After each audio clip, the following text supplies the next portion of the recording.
welcome to Impact Brixton. Impact Brixton is a community and conscious-driven co-working space in Brixton. Some of you may have even been there and seen us. We offer all sorts of services, business registry address, offices, hot desking, event spaces, meeting rooms, podcast rooms, and many more facilities. Over the next few years, we really aim to support tens of thousands of people and businesses to realize their passions and impact our broader community through our free educational programs and events, which includes the likes of this. If it's the first time you're joining us today, welcome to IBU, Impact Brixton's educational workshop. We deliver online and offline educational content for personal and business development. Once we are out of lockdown and we open the space, this will be happening physically, where we give free lunch through a really great restaurant in Brixton, and we will record it and broadcast it online. Every time you join us, there is a chance to win a membership, to join our membership community. There's about 200 of us. Follow us on Instagram at Impact Brixton, subscribe to our YouTube channel at Impact Brixton, or subscribe to our newsletter on impactbrixton.com. I am very, very excited today to be joined by Marilena Dyranis-Maounis, who is one of our members. Marilena has lived in 4 countries where she's often had no family at all and has had to restart her whole life there. She has practiced restarting, building friendships a lot, and now has become what we consider to be an expert at making friends. Marilena has worked within the event space for 20 years, and observing social human behavior has become what she considered to be one of her favorite work entertainment subjects. She's also a psychologist and studied a psychology degree early on in life, and has been constantly expanding her knowledge on human psyche. She cannot have enough friends. So even now, as she turns 18 again, she's looking for new ways to meet new friends and actually create impactful and meaningful friendships. So without further ado, I am very excited to welcome Marilena to take us through today's session. Welcome, Marilena. Thanks, Gerald. Thanks, everyone, for coming today and spending 1 hour here with us. I will now share my screen so that we can start the presentation. And I'd like to say that I love friendship. I think friendship is an amazing thing. Friendship has made me a very happy person. And I could talk about friendship for hours and hours. And I now know that I have about 10-15 minutes to go through my whole presentation. So I will be quick. But that means that after we can go back and discuss more things in detail. Okay. Right. So friendship. Friendship is the hardest thing in the world to explain, as Muhammad Ali said, and it is equal to family, as Mario Puzo said, and that is true. It's a very complicated thing, it's a very personal thing, it's very different for many people, but it does play a very important role in our lives. If we just go quickly on the internet and see what people are looking for, people want to know what friendship really is, what's the purpose of it, what types of friendship, what's a true friendship, what's a good friend. So basically friendship is something that a lot of people think about quite often and worry about. There have been pie charts where people try to break down friendship, understand how it works, or even, what it gives them. There are graphs where people are trying to connect like their friendship with the cleanliness of their house, or when is the peak of a friendship and then what happens, why does it go down? Is each man a hill, like how close are our friends and what does that mean? We have graphs, people are trying to understand like, oh, what happens if I tell people that I have the whole season of Game of Thrones, will that help me make friends? So people have been looking at it in a very scientific way, and some people are look at it on a fun way, but everybody is into friendship. Everybody wants to understand it. Very, very quickly, there are stages of friendship that we all know. So example, I know of you, I know you, I understand you, and I'm connected to you. So it can become deeper and more meaningful as time goes by. Jeffrey, in his book, mentioned types and categories of friends. You can have friends who are just connected to you with an activity, or you can have friends that are just been in your life for long enough that you share a lot of memories. But then you have these other friends that you're always happy to see, you really trust, they're very important to you. Usually these are the friends that you share, you have commonalities at the moment. So these are the people you're more comfortable with at the moment. And always you have a must friend, your BFF, the person that anything big that happens to your life, small, bad or good, you call them first. So there are different levels of friendships, and there are different kinds of friendships. What's important to understand is that friendship actually affects us on a physical and emotional level. It helps us with our health, with our happiness, but also our mental well-being. When we share this slide, if you click on that link, it takes you to the actual journal that explains it. But it is literally affecting you on every level and at any point in your life. I really like what Lisa Kirk said about friendship. It talks about life being a game, a football game, and how your friends are your team. We all have our positions. We all have our roles. You need friends to have fun playing the game, but also, very importantly, to support you and to give you sort of purpose and keep you in the game. So think of it like that. Life is a game, and your friends are your playmates. Now, let's get into what changes. Why are we here now? We're here to talk about how to make new friends in our 30s. There is a reason for that. The reason is that we start with being kids and being told, do you want to be my friend? You know, in school, it's that easy. Yes, I want to be your friend. Great, friends, end. Then in your 20s, everybody's keen, social, energetic. Let's become friends. Let's do stuff. And then the 30s come up, and oh my God, everything happens. Engagements, marriage, relocation. People move far away from you. They have partners. They're changing careers. They're too focused into their work life. You have a family. You don't have time. You have kids hanging from your hair. You know, it's crazy. Like, you change habits. You don't want to go drinking anymore, but your friend still does. You end up being in social different circles, so you feel a bit disconnected from some of your friends. What happens? What happens is that from the age of 25, it actually is, again, scientifically proven that you start losing a lot of contacts, especially women. Women lose them faster than men for some reason. There is a reason, but we'll get into that in our question section. But yeah, so think about this. Think about what changes in our lives and how we can actually maybe improve by understanding what has changed and how we can make new friends. This is a little example of how people are sharing online thoughts about friendship. Somebody, you know, you write to your friend, I'm available Wednesday and Thursday, and they're like, yeah, I'm available Tuesday and Friday, typical. Or I write to you today apologizing for not picking up because I'm napping, and your friend the next day replies, oh, I'm sorry, I was napping now too. In your 20s, you share bands. In your 30s, you talk about acid reflux. So it can be difficult. Reality becomes harder, and people out there are really reaching out, trying to find ways to connect and understand why things are different. So let's be practical. When you're reaching out to make new friendships, you need to be practical, and you need to think about certain things. Location matters. London is massive. Even if you're not in London, anywhere you are, if somebody's far away, it's too much work. It will take you way too long to become close friends. Location is important. Meeting up with people nearby, you're getting to know your community, your local community is very important because it allows you to build those friendships faster. Availability as well. I mean, it's great if I like you and you like me, but if you're never available, then unfortunately, maybe this isn't the person I should be focusing on to make as a friend. Think about responsibilities and what common ground you have. Find a common ground. It doesn't matter how lovely you are and how lovely I am. If we don't have something to talk about, even just interests, even if it means that I'm interested in your career and you're interested in mine, that's still common ground. It still means we want to talk about our careers. So think about common ground, build those bridges.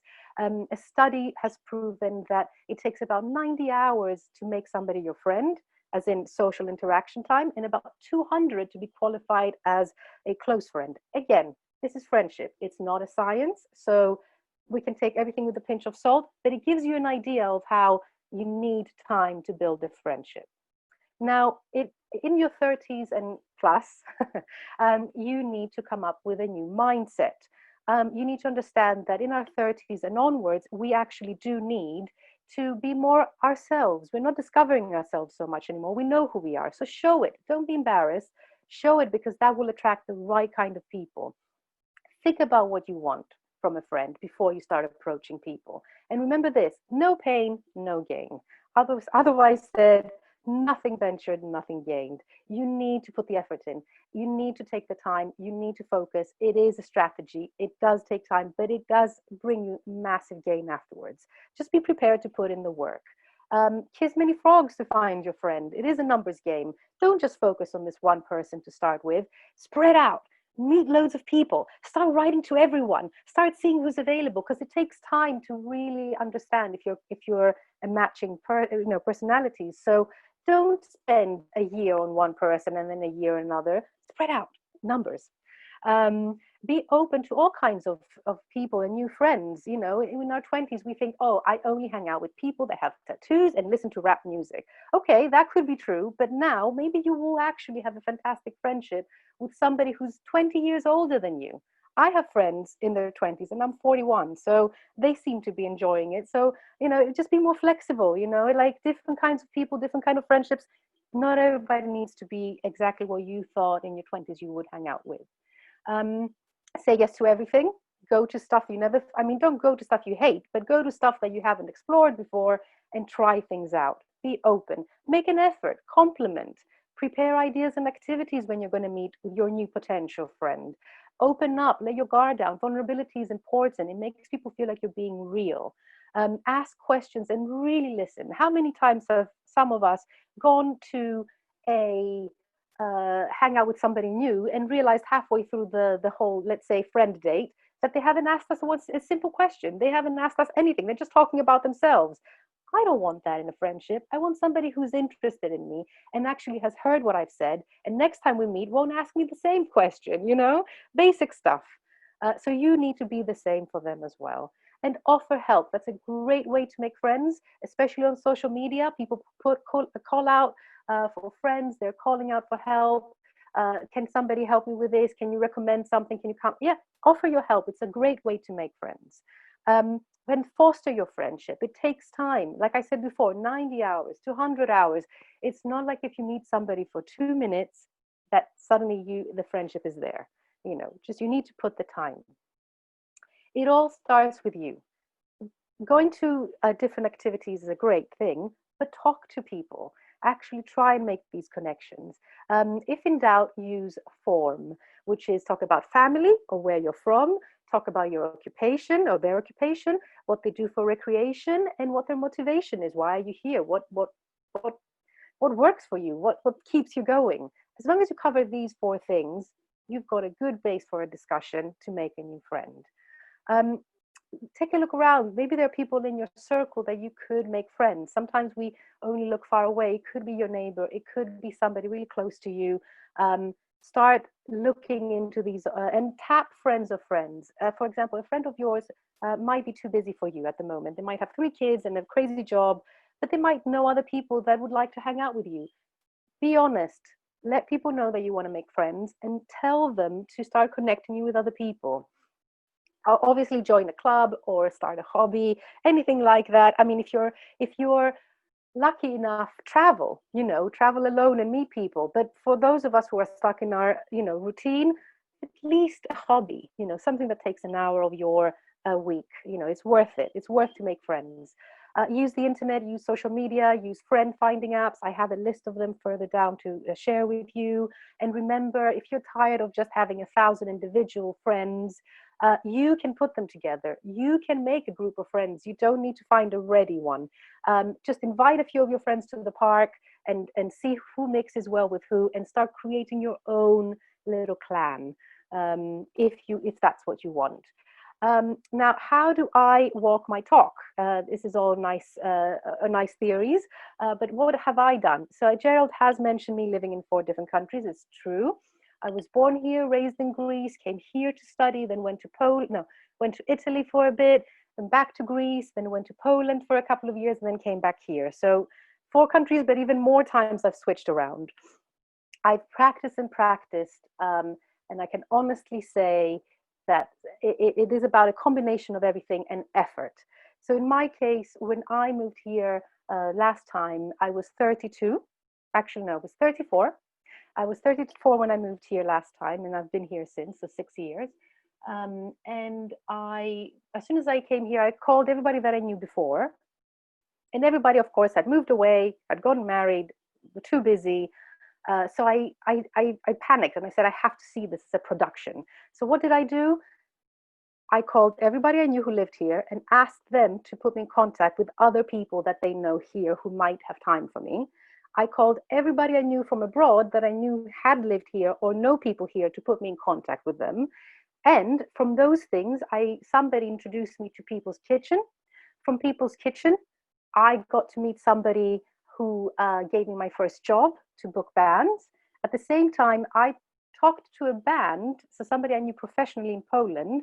I talked to them and I said, I'm now in London, do you want to hang out? They said yes, hanged out with them, ended up becoming their neighbor because the flat next to theirs became available, ended up living with another two people that then became very good friends through that band, ended up dating my neighbor who was part of that band, who then moved in with me, and my flatmates went and became my neighbors. And now we know, I've lived here for 5 years, I know all my neighbors. Other friends of mine have moved to Brixton so we can all be together. And I have gone through this whole list that you see in front of you, and I did all of that stuff. And what did it bring me? It brought me my husband. So the guy that I met in a band in Poland for work reasons is now my husband. And that's because I called everyone and asked everyone to put me in contact with anyone they thought I could hang out with. That's literally the way. Did we forget somebody? What about our existing friendships? Yes, the existing friendships are very important. Rekindle old friendships if you can. Sometimes people didn't have time for you before, but they now do. So it's worth touching base, seeing if they're available. If it's not time yet, you can shelve it for later.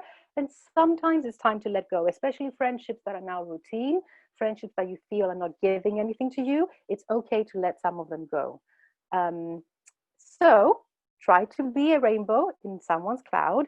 And remember that friends are the family you choose, and that is a blessing.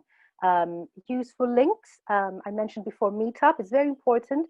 Meetup is literally based for people who are looking to find activities to engage with and meet people through them. Hey Viva is for women. It's a friend finding app just for women.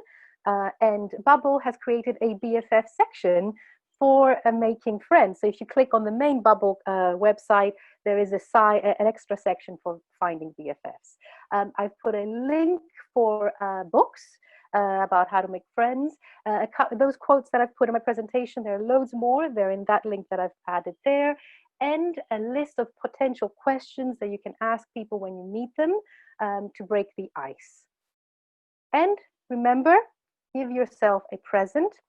International Friendship Day is on the 30th of July. That's 2 months away. That's your homework. Go out, make a friend so they can celebrate International Friendship Day this year, and remember me for that. Thank you very much. Fantastic. Oh my God, that is wonderful. Can you stop the screen share so we can see your face? Hi. I've never done this before, but I just want you guys to unmute and just a round of applause, please, for Marilena. I think that was a wonderful presentation. Amazing. Thank you. So much. Thank you so much. Oh, And what a story to end off with. Yeah, finding your husband. I think it's so powerful. So before we move on to the next stage, I just wanted to wrap up for YouTube. But if you're watching this on YouTube, thank you for joining us. Hopefully, I'm sure you've learned something today, the power of friendship, the power of networking, especially in today's age with COVID and social isolation. I think it's even more important that we step out and actually smile and say hello and make friends and and be open to the serendipitous connections that life just throws at us. So thank you for joining us.